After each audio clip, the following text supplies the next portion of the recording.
September থেকে এই সালা পরে আছি।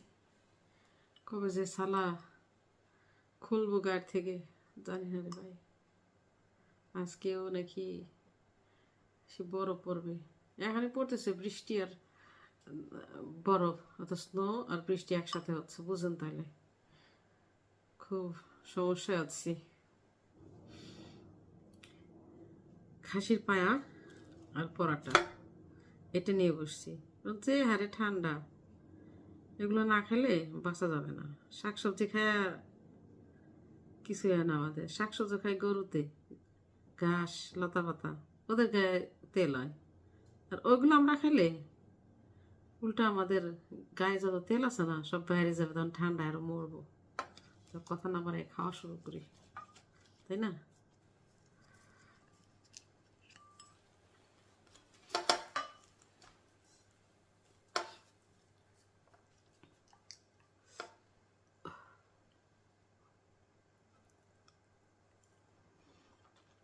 অনেক